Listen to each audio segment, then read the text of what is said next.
what is the best salt to use in a reef aquarium or in a saltwater aquarium? That's what I get asked very, very often since I started all the lab testing stuff for Triton or with Triton. And it's a reasonable question. You know, you need to know what you're using and which one would be the best to use for your aquarium.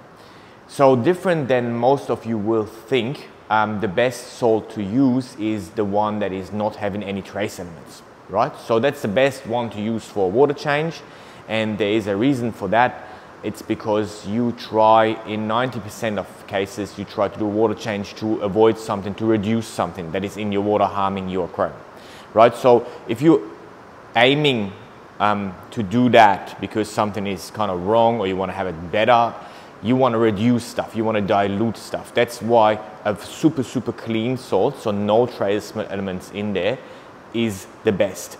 It looks different in marketing, so the most of people think, oh yeah, I would like to have a lot of trace elements because kind of add on, you know, it's like, oh, without trace elements and with trace elements cost the same, so I'll go with trace elements. But that's marketing. So normally as a tool, you would always go without trace elements to be able to dilute whatever you can out of the aquarium that shouldn't be in there, right? The trace element side of things comes from two let's say myth that is around water change. So why do we do water change? And most people out there would do water change for two reasons. One is replenishing trace elements.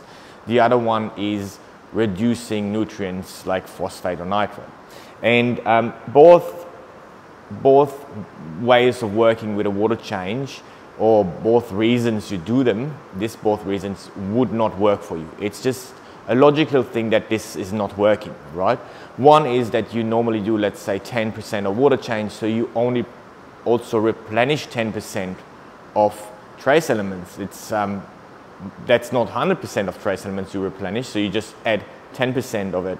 The same counts for when you try to get, let's say, nitrate or phosphate out. So phosphate might be 0.1, and if you do a 10% water change, is on 0.09.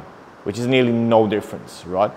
And the same counts for the trace elements you want to replenish. So if you have any questions to that and you can't kind of follow that logic, or you want me to explain a bit more, just write it down here into the comments, right?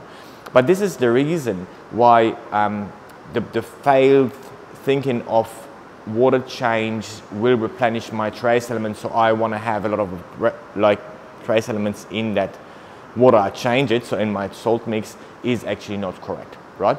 So when you go for a salt nowadays, in modern reef keeping, we go for a very, very pure, clean salt, as less as possible trace elements in there.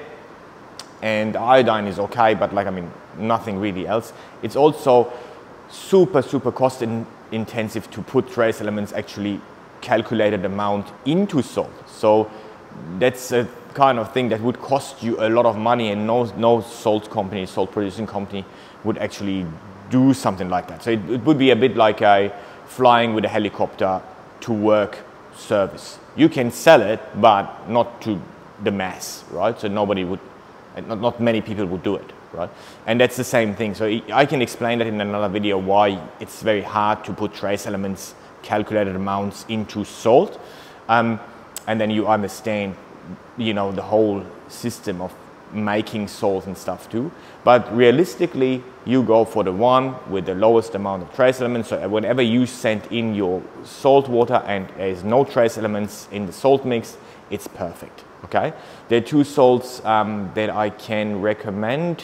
One is very stable, is NIOS. The NIOS salt, we tested for them, batch tested. We don't have our own salt, so you know, we batch test for other companies to support them have a high quality, and NIOS is definitely one of them. If you can't get it, another one would be Red Sea Blue Bucket. That's a really good stable salt too. Not as good as NIOS one, but it's still usable.